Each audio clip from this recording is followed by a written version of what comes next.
Hello and welcome to the Leaders in Supply Chain podcast. I am your host, Radu Palamariu, Managing Director of Elkut Global.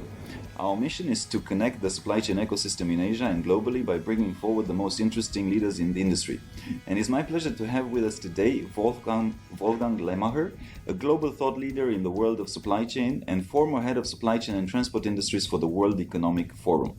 During his career, Wolfgang has been heading and supporting country, regional and global innovation, expansion and investment projects of Fortune 500 and other leading companies, as well as startups, social enterprises and non-for-profit organizations, in roles such as President and CEO of GeoPost Intercontinental, which is the express parcel holding of French Post.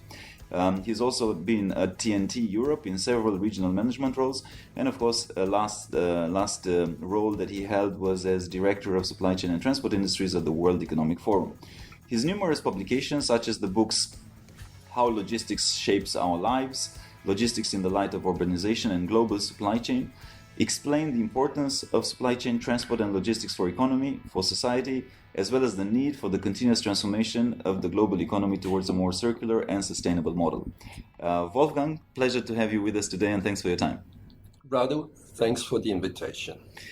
So let's start a little bit with the World Trade Organization, World Economic Forum, organizations that you know well, that you've been part of, and that have basically been at the forefront of encouraging investment in new technologies to promote economic development. And maybe if you can tell us a little bit about some of the initiatives that you've been involved during your time there, and what were the most interesting outcomes of it. With pleasure. In my early days at the World Economic Forum, I was involved in creating the Global Alliance for Trade Facilitation. The alliance brings together governments, businesses, as equal partners to identify opportunities, to address unnecessary red tape and delays at borders, to accelerate processing of imports and exports. The alliance is very practical. It shows clear impact. For example, a 27% reduction in physical inspection of food products at Colombia's borders. Another initiative was, for example, an open communication published at Forbes of 10 global CEOs, including David Abney, UPS, and CERN School of A.P. Møller-Mærsk. They demanded the reboot of global trade. The communication was launched in January 2018 to support the discussions and claims at the World Economic Forum annual meeting in Davos. And key asks have been to bring trade laws into the digital and services area, and to continue with trade facilitation measures in a world which goes a bit backwards in this respect, to streamline customs and to make trade more inclusive. Finally, I have been involved in a lot of research and work around the nature and the impact of the fourth industrial revolution, the supply chain 4.0, if I may call it like that. And in that respect, I published numerous papers, facilitated them, worked with academics and international organization in the space of logistics. The last paper was about the status of the implementation of the digital supply chain in Latin America, a joint project between the World Economic Forum and IDB. And as you've been exposed to different continents, different ways of, different types of views also in terms of the leaders in the different parts of the world, maybe can you share with us a little bit the differences and the similarities in terms of how these initiatives take place, shape up in the different parts of the world, right? And maybe North America versus Europe versus Asia versus Africa, if there's some key points that you see. The Global Alliance for Trade Facilitation focuses on emerging and least developed markets. So they are very practical, and they are focusing on the foundations, building the foundations of trade facilitation. the study in Latin America showed as well that Latin America is at the beginning of the awareness and the understanding. Major challenges in Latin America for digital transformation are, for example, low labor costs. Technology pays off when labor costs are high. In the United States, I think the technology ecosystem is as active as ever, despite some headwinds coming from Washington.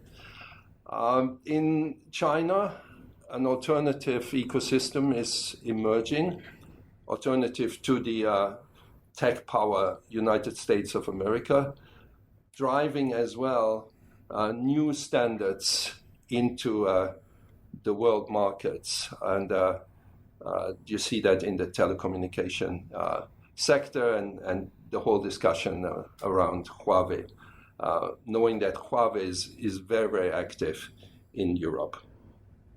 Yes. In terms of the mega trends, and you've published several publications and articles, and you've done quite a bit of research over the course of the last couple of years, and you see these mega trends that are shaping up at the global level from a supply chain and logistics perspective.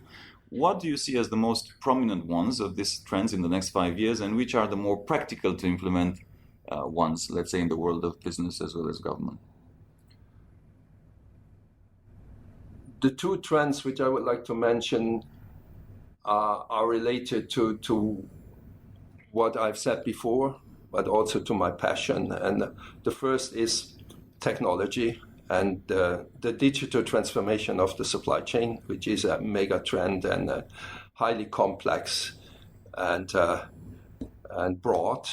And then the second is about sustainability and the need for more responsible behavior, but also practices. I believe that technology will transform the supply chain within the next 5 years. We are at the beginning, and I currently see Internet of Things moving fastest. But the Internet of Things brings into play the platforms, the analytics, built around artificial intelligence, machine learning, and deep learning, and also the telecommunications side. The purpose of Internet of Things, platforms, analytics is end-to-end visibility of the supply chain. For many, this is a given, but it's not the reality. And within the next 5 years, we will see significant advancements here. What has to be seen are the developments around technologies like 3D printing and blockchain, but I believe they will all as well play a bigger role in the field. Without technology, we cannot achieve the sustainability targets to avoid massive damage to our civilization. And the movement has started. On 6 October 2016, governments, industry, and civil society representatives agreed on a global market-based measure to control CO2 emissions for international aviation, for example.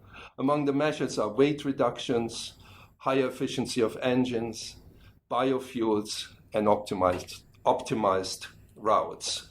And this is mainly about technology and using new material science, etc. However, without effective offsetting schemes, and I would like to mention that the ambitious targets will not be met. So we need to find ways to finance, for example, carbon sinks, responsible land use, with the credits, the carbon credits.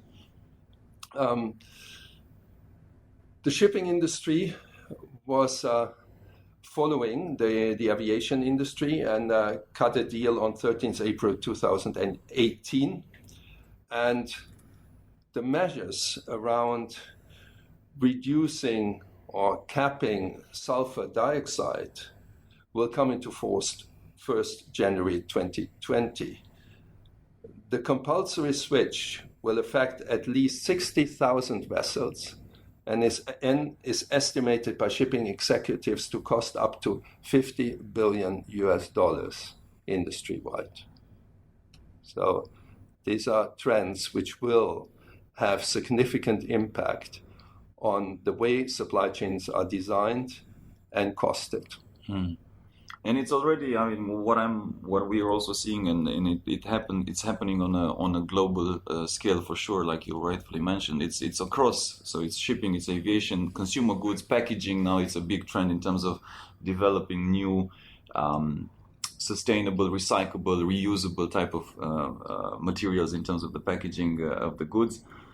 As well, and I think you actually wrote about also this example, which I liked about a lot, in which 3 large banks teamed up with a supermarket chain, Sainsbury, I think it was, as well as the consumer good company Unilever, to launch a distributed ledger system. So basically, that's a blockchain, I think, in layman terms, though not a lot of people understand really what is blockchain, but basically a system that would reward the tea farmers who use sustainable methods with cheaper finance, and to encourage them to keep doing that. So that's another way and another example in which the FMCG industry and the finance industry is working together, which is great.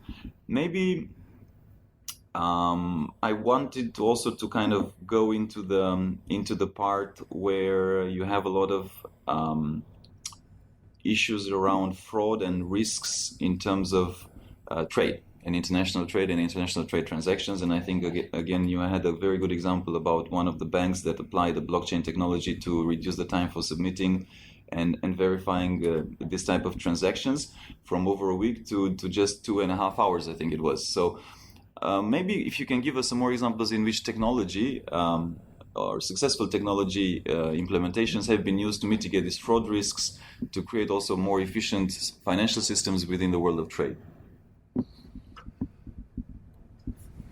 Yeah, I think the example is the development in the entire economy. I think that digitization per se makes processes transparent and therefore fraud more difficult. But it creates also new opportunities and new threats. And supply chains have already been damaged. For example, following NotPetya ransomware attack in 2017, some companies had to write off significant amounts of money.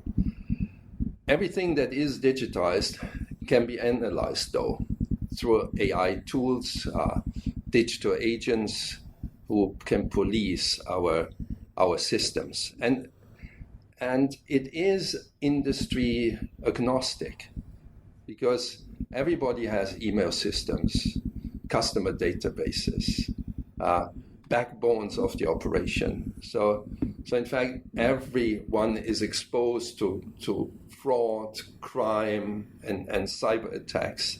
And the AI developments are for me the key enabler for protection. And it is a race, because what you can do to protect, you can also use to harm a system. In terms of efficiency, I think it's a question of how one digitizes. Just digitizing an inefficient analog process will not give you an efficient operation. So digitization requires a rethinking of the way we do business, the business models. But done well, digitization can have enormous impact. And coming back to the world of trade, if you think about electronic single windows, which is digitization of border processes in Senegal, these improved processes in a digital way reduced pre-clearance and clearance processing time by 90%, from an average of 2 weeks to just 1 day. So that is a good example how digitization will change our world. Fantastic. And I wanted to actually, building upon that, this question that kind of prompted in my mind. Senegal is obviously, for that to have been implemented, the government had to step in. They had to have the foresight and the drive to make it happen. What do you see as differences, and the World Economic Forum obviously is a platform which works extensively with governments in terms of countries, and again, we don't need to name them necessarily, that make faster advancements in this direction versus countries that maybe, or governments that maybe take a little bit longer? Because this, it seems like almost like obvious thing to do for a lot of other countries, but probably as far as I know, there's not a lot of them that do the same thing as Senegal did. I think it's always a question of leadership and the given context. So the first prerequisite is the leadership needs to be willing to make the change. But even if a leadership team is willing to do this, they might find themselves caught in realities which are adverse to their plans. This could simply be the legacy of uncoordinated activities of different ministries, not clearly defined areas of activities. This can be overcome, and we saw that here in Asia, through the implementation of a coordination ministry. It has to do with budgets, because the systems are sometimes costly.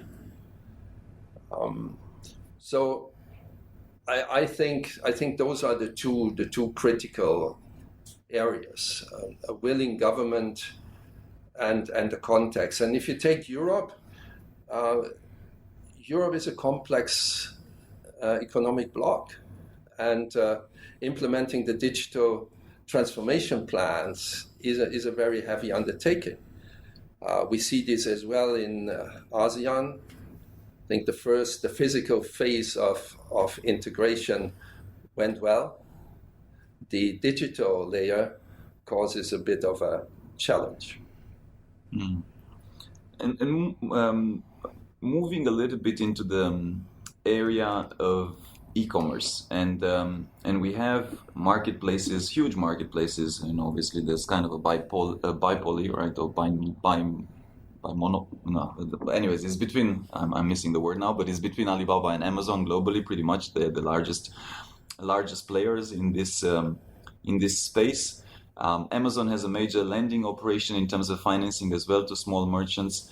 Alibaba also have obviously an arm that does financing. So I wanted to ask you, if these two players they start acting more and more like banks, would this power over the merchants pose some risks to the merchants eventually? How do you see this kind of dynamic? First, Amazon and Alibaba have brought totally new services and experiences to the market, and have given the merchants new possibilities which were not available before. And financing is a big topic, especially in the SME space. The global financing gap is estimated to be around $1.5 trillion, and the majority is in the Asia-Pacific region. Having said that, there are always dark sides to the opportunities. And although efficiencies have been eliminated, new value opportunities created, there is always the risk that, and we speak about giants, that market power can be used to even slow down developments, because it's not anymore the market driving the improvements, it's single players. And we have seen that with Microsoft, and the Microsoft case between the company and the European Commission is well known. And it was just about a simple media player. But Microsoft blocked others to integrate their players. And I leave it up to others, but some say the Microsoft player was not as good as what others were offering. And as recently as last week, Amazon's use of merchants' data triggered an EU antitrust investigation. So, and it's not only Europe. Around the world, people think now a lot about whether the power of e-commerce giants is driving always the economy into the right direction. It's a very hard call for the regulators, but they will make sure that the use of data will not lead to situations where rivals are just shut out and consumers suddenly have to accept inferior product and service quality. And rightfully said, it's happening. The one in Europe is probably the newest one in the series related to Amazon. But there's more and more calls and more voices also arguing in different other parts of the world. So I'm also suspecting that this will be a thorny issue that will have to be resolved at the government level, because at the end of the day, there's some regulations that need to be put into place to make sure that the competitiveness of the market is still there. And bringing a little bit the discussion to all the different digital initiatives that are happening in Asia specifically, right? And we're recording this in Singapore. Singapore has done a very good job in terms of creating a national trade platform, for example. Dubai, I think they have their blockchain initiative. So there's a couple of initiatives also in the Middle East. Also in China, for example, they did a tremendous job in terms of fintech and pushing the adoption of payments done in that way, and you almost find it very hard to pay anything with cash anymore in China. So there's been some tremendously fast advancements in terms of implementing of technology in Asia Pacific. Do you see, and it's a little bit of a leading question, but do you see that maybe some of these countries have taken a lead? What have they done well? Are there, certain things that other parts of the world can learn from them? How do you see this whole situation? Different cultures have different approaches to technology and to shaping their world. For example, Germany is much more conservative than the UK or France. What you explained is the successful build-up of ecosystems, and this in favorable cultural environment. In Europe, you have also a Singapore. London is very similar in the approach to Singapore when it comes to technology. It's building an environment which is incentivizing innovation by relaxing regulation in certain fields and supporting startups. And this is what Singapore is doing. What is amazing in Singapore for me is that it is probably the champion in importing innovation. Singapore itself is a platform of talent and exchange. The innovation comes usually from outside. Big, large MNCs built their innovation centers here. Airbus is testing flying taxis. They asked for proposals for self-driving trucks. They were the first developing a space for self-driving vehicles. This is what I mean. And I think this is the DNA of Singapore from the beginning, is to find ways to survive and thrive in a very competitive environment. When it comes to China, China has no choice. The sheer size of China, it has reached now, also in terms of economy, needs technology to remain manageable.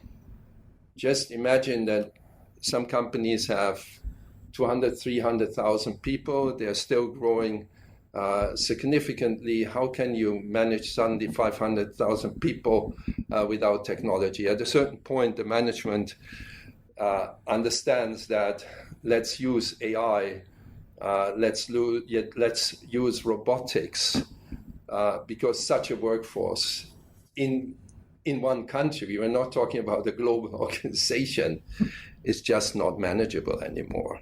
And this can be transferred in many areas in the China system, and therefore China has, from the top, over now quite some time, driven a very aggressive technology revolution. Moving a little bit to the practical company-specific field and the MNCs and the world of business. What do you think are some, let's call them no-regret actions that companies can and should make ASAP in terms of when it comes to technology, to innovation, to things that they can implement to make themselves better ready for the future? Those who can should replace their IT legacy systems. Those who can. It is not an easy undertaking, as we have seen with Deutsche Post DHL. They went wrong in one of their business units and had to write off 345 million euro in 2015. I think that shouldn't hold us back, because the system they plan to replace dates back more than 30 years. So they have to do something about this. And I'm sure they will work on this again. And then speaking about DHL, they're with their innovation center, they're very active in adding technology to their business model. And in all the fields I mentioned before, which is IoT platforms, artificial intelligence, robotics. What is important for maybe the smaller companies is that they think through what are their pain points. So what are their struggles they are not able to resolve with the technology they have at hand. And then either with their own resources or with the help of others, establish a technology roadmap for relevant technologies which might be able to solve these issues. And this also leads to partnerships. So there's definitely value in setting up and leveraging partnerships in the space of monitoring, but also in the space of development, experimentation. Why do it alone? Why not doing it with other companies in the ecosystem that also reduces the risk? It's not an initiative driven by one, but by the collective, and everybody is aware and can work towards the common goal. And finally, digital transformation and the fourth industrial revolution is as much about people as it is about technology. Meaning the success is driven by people, not by the technology. The technology delivers the ingredients for solutions which have to be built by humans and have to be implemented by humans and have to be used by and monitored by humans. So the human factor and the whole training, governance, structuring of the business is part of the thinking process around digital transformation. If I may just add on the point of IT and legacy systems, and we also live in an increasing age of speed, and there's been a boom literally in the space of supply chain logistics of software as a service providers that are coming up really fast, and there's different solutions out there that are able to aggregate, crawl, and get your data in a very fast manner. So I was to the point where you can create a digital factory in 2 to 4 weeks. There's solutions for that. On the logistics side, you can implement a new system within 4 to 6 weeks. I mean, of course, the fundamentals, and sometimes there's a lot of things that need to come into play, but there are ways to do it in a pretty fast way. Also, the models, what I'm seeing at least, is that, or maybe what's holding back some of the companies, that they feel the need to own the IP, to own the solution, whereas if they were to let go a little bit and say, look, we can't develop this as fast as some other people that are working on it, and maybe bringing back to the point of DHL, eventually they went actually for CargoWise, and CargoWise as a solution is well adopted across the industry. They have a lot of clients, and it may be easier, right? If you kind of balance it out, okay, what's the core of our business? We want to own that part, right? But whatever is maybe not as core, let's use the best in class and let's implement it as fast as we can. So that can help in terms of the IT side. And also, I could not agree more on the human capital side. Literally, we were sharing, and literally last night I was also part of a panel, and we tend to get into the flashy discussions about technology and IT and AI and all of this, but ultimately it's people that implement it or not, and make it successful or not. So love that point as well. I wanted to also ask you about, because this is like probably the biggest so far project in the history of the world, right? The One Belt, One Road. It's an incredibly massive undertaking in terms of infrastructure and trade routes and streamlining of transportation of goods from Asia to Europe. I think it's been already funded by around 50 to 60 billion from the Chinese government. What do you see from your perspective as pluses and challenges of this huge project? And obviously also it kind of leads to a lot of tensions, right, in between the different geopolitical parts of the world. I can't agree more with you that this is the largest area development project of all times. More than 150 countries and international organizations in Europe, Asia, Middle East, Latin America, and Africa have signed on in one way or the other to the initiative. The Belt and Road Initiative helps countries to connect better, and connectivity is destiny, as we know well now. And countries can enrich their own development plans and use the Belt and Road resources to accelerate them. It is not about adding new things. It can be just about accelerating what we have in mind anyway, or it can be about revitalizing existing assets in our territories. The global demand for infrastructure investment is estimated at around $3.7 trillion annually. Only 2.7 trillion are invested each year. Hence, we are talking about a gap of $1 trillion.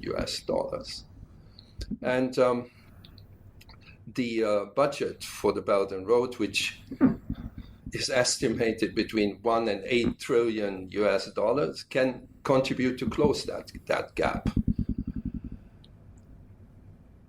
In respect to upgrading and revitalizing existing infrastructure, I like to cite the investment in the Greek port of Piraeus. The port ranked 93rd among the 100 biggest ports of the world. Now it has reached 36th position. Of course, this is through the rerouting of the COSCO volumes, but it has significantly improved the position of that port. But not only the port benefits from this, it's the entire Greek ecosystem and economy. While the Belt and Road can help in various areas, as highlighted, the initiative also changes the relation between China and other countries, because China has moved, as outlined by an EU Commission document called EU-China Strategic Outlook, from a strategic partner to a negotiation partner, which means it is now time that Europe defines its own strategy towards the Belt and Road and the new developments. Some circles understand the Belt and Road as a vehicle to exert soft power on partners. I think that historically China has not been a colonial power, but a nation of great business people. And any country investing billions abroad is looking for some political and economic clout. The Marshall Plan that aimed at rebuilding the nation torn by World War II had also its economic and political agenda, namely to limit the expansion of communism. Sri Lanka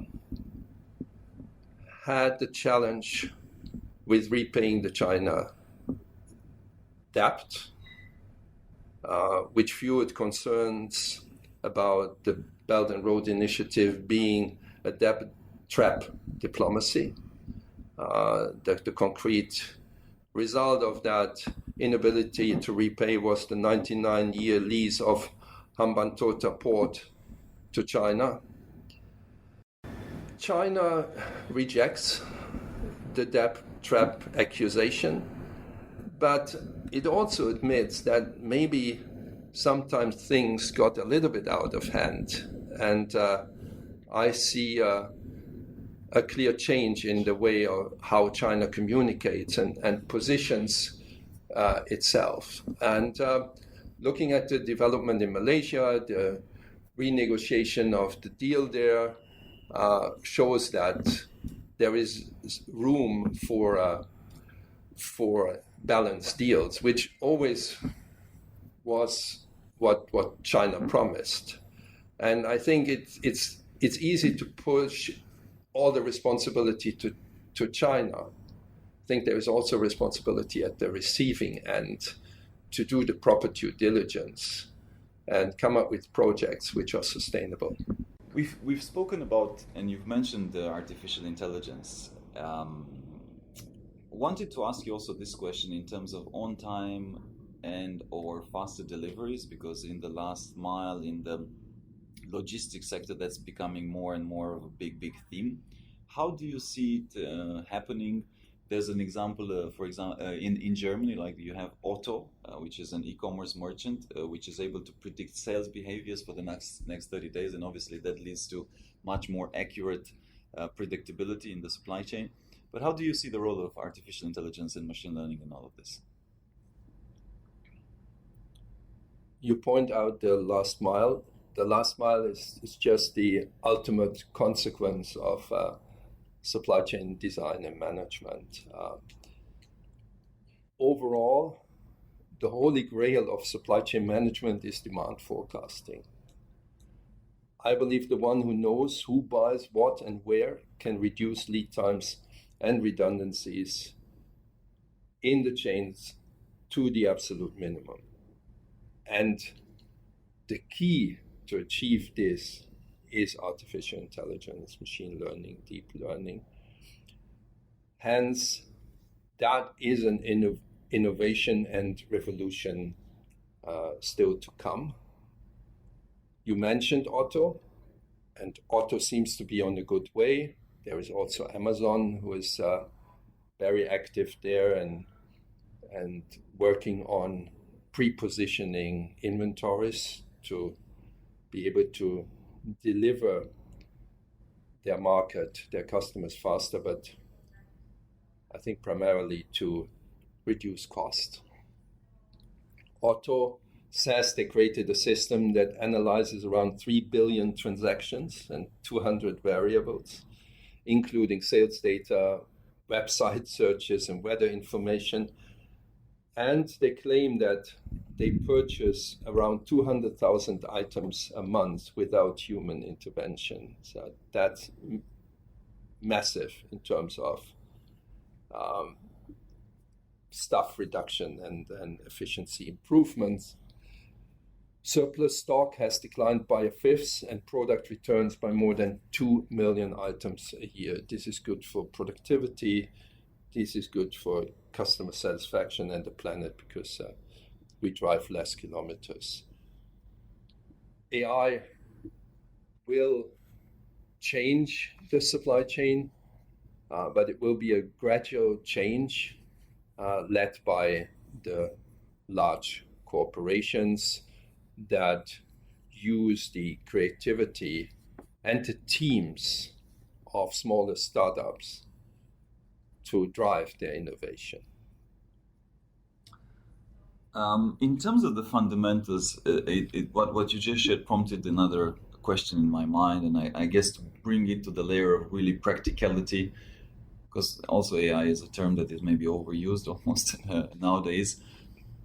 In layman's terms and in a layman process, let's say that you are now a company or a manufacturer, or it can be a supermarket as well, and then you want to at the end of the day, to more accurately be able at some point, not now, but at some point, predict your demand and be more accurate around those predictions. But what would be some of the fundamental steps that you need to make sure that you have? It may be data, it may be other things, but what would be those steps? And how do you see, it's almost like step one, step two, because usually AI only works if you have the fundamentals right. It starts with the data. And the first step is to look into the data a company has already.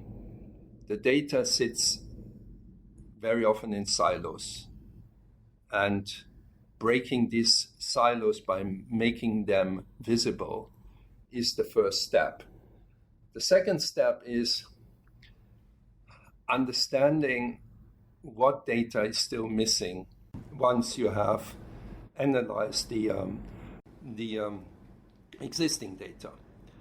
And this requires, on the operational level, to add more sensors. And on the external layer, to tap into the ecosystem data, which is big data. Once the data level has been resolved, the next is building the platform and the analytics.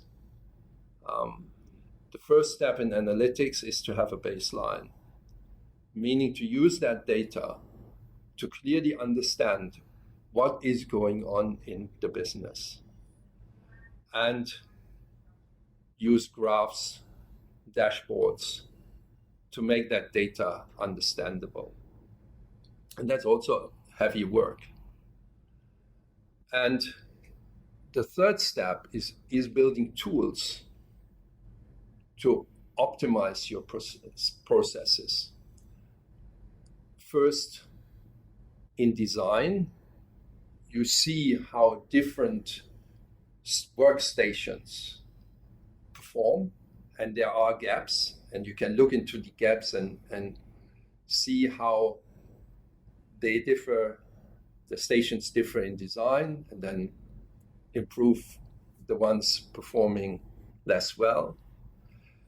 And you can use analytics to increase decision-making speed, meaning data and having data is wonderful, but with big data, operational data, small data, you will reach very easily the point, and that's a question of days, that you realize you cannot handle all this data, meaning the improvements require artificial intelligence algorithm that filter out of the 100,000 data sets, the 5 data sets which are relevant, and then drive decision making and corrective action.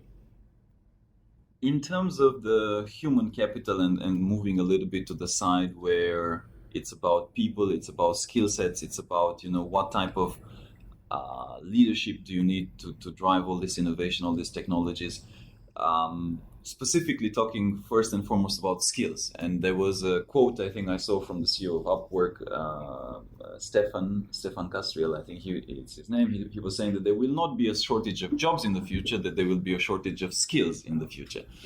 In the realm of the supply chain industry, logistics industry, what do you see as the skills that will be in badly need now or in the next couple of years, and maybe you're already seeing some shortages of those skills in certain places? Looking at vacancies in companies and what they are looking for and what they talk about, there are certain jobs which are growing fast and very short in demand, and the most mentioned is probably the data scientists and data analysts. But as I have mentioned before, it is not about one person. It's about teams that can deliver. Then on the next level is probably software and applications developers and analysts, industrial and production engineers, process automation specialists, and it becomes clear that these are all the skills and people needed to do what we have spoken about before. And what I would like to mention here is that there are also jobs which become less important, and that it's not only about finding new people from outside, it's also about retraining people inside. Although this is hard, and it depends very much on how the DNA of a company looks like, but there is a surplus of factory workers. There is a surplus of data entry clerks. There is a surplus of accountants and auditors, bookkeepers, etc. And these people have all their life worked with data, analyzed data, and some can for sure be retrained to fill the gaps in the let's say fourth industrial revolution requirement space. It's an excellent point.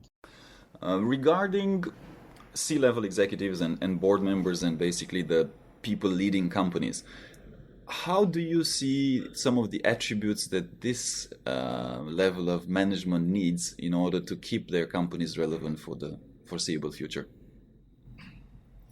At the core, leadership will never change. Leadership is about doing the right thing and knowing how to do it.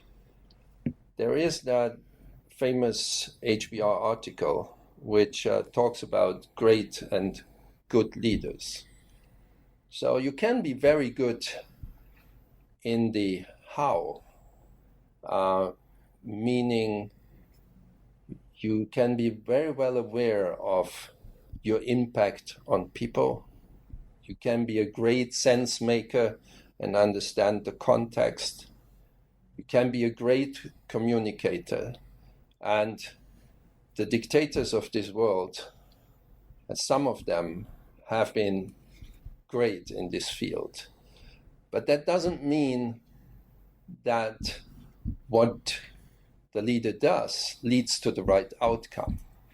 And in today's world, where we're reaching the limits of our planet and probably also the limits of our social coherence, it is very important that leaders act responsibly and take a position of positive contribution to society and the environment.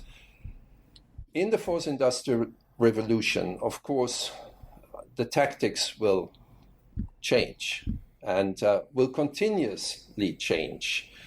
We get new channels of communication, new media, but in fact, I see it to a large extent as an evolution of previous channels. Radio became podcasts and TV, Facebook, videos. In terms of to dwell a little bit deeper, or to go a little bit deeper into this side, because it's ultimately the make or break of a company. It comes from the top. I mean, if the top is leading the company in a good way, obviously the company will be successful, and the other way around, of course, it's as applicable. If I'm to ask you, what would be the 2-3 words, or whether it is also authenticity or walking the talk or vision, or I'm just throwing a menu list, right? But what would be some of this type of characteristics that would stand out for you in terms of what makes a good leader? So definitely they need to look after the sustainability factor as well. But just in terms of the lead, let's call what is leadership? Right? Leadership is responsibility, and good leaders care. They care about the people that work in the organization. They care about customers. They care about the ecosystem they are operating in. They have the courage to take the right decisions. They have the ability to federate the forces within the company to execute on the good strategies. That's what I think is at the center. This requires also very good communication skills, but that's all a given. That's the normal set leaders have to master. In the digital age, I think leaders have also to show example and work digitally as well. And I think there is a shortage, a shortcoming. With new generations, this will definitely change, but you can hardly make an enterprise, a digital enterprise, by continuing at the top with analog practices. I will just throw my 2 cents in, because I have a very strong opinion in terms of the communication and the digital engagement with which a lot of the C-level are still not doing, at least in terms of specifically in terms of social media, which I see as a great channel, a free channel almost. It's not almost, it's a free channel in terms of both externally as well as internally, because if you put out something on social media, also your organization sees it. And that's also something that I feel very strongly that much more leaders should be doing, should be using, should be tapping on, both to showcase their companies, their values, their culture, and what they stand for, and attract talent to the company as well as clients. And it's not done enough. I think it's about 60-65% of the people are not C-level are not on social media at all, and just it seemed like a fundamental digital native strategy for a lot of executives to do, and they're not doing it yet, at least. I don't know. Do you have a view also on that, or? I believe that social media can be a very useful tool. The speed news moves today is unprecedented, and for the general public, it comes at the end to the leader and the reactions of the leader to certain events when they are happening. And social media is a very effective tool in moments of crisis to take a position and show and assume responsibility and show that the company and the management is ready and able to take the right decisions. In general, social media is a very cost-effective, and I agree with you, branding tool and also profiling tool for the executives. And you need credibility of executives to be an effective organization. So to your point with, the coming back a little bit to the skill sets and the fact that data scientists are in high demand. But, if we look also at the 5 to 10 year horizon now, we might end up in a situation where there's going to be a surplus of them, right? So how do you see things and the skills maybe needed in the 5 to 10 year type of time frame? Radu, you're absolutely right. What I was speaking about is the current demand of jobs. And we will be flooded by data scientists, by programmers in 5 to 10 years. And then we will face executives who ask, I need people who are creative. I need people who can think critically. I need people who are strategists. I need people who have very strong social skills, who can deal with these data-driven people. And I think we need to start now to prepare for this, because the preparation for building the next wave of data scientists and programmers is well underway. Excellent point. Well, thanks a lot for the sharing. Appreciate your time, appreciate all the good examples, and thanks, big thanks for joining us today. My pleasure, Radu. Thank you for listening to our podcast. If you liked what you heard, be sure to go to www.elcotglobal.com and click the podcast button for all the show notes of the interview. Also subscribe to our mailing list to get our latest updates first. If you're listening through a streaming platform like iTunes, Spotify or Stitcher, we would appreciate a kind review. 5-star works best to keep us going and our production team happy. And of course, share it with your friends. I'm most active on LinkedIn, so do feel free to follow me. And if you have any suggestions on what to do and who to invite next, don't hesitate to drop me a note. And if you're looking to hire top executives in supply chain or transform your business, of course, contact us as well to find out how we can help.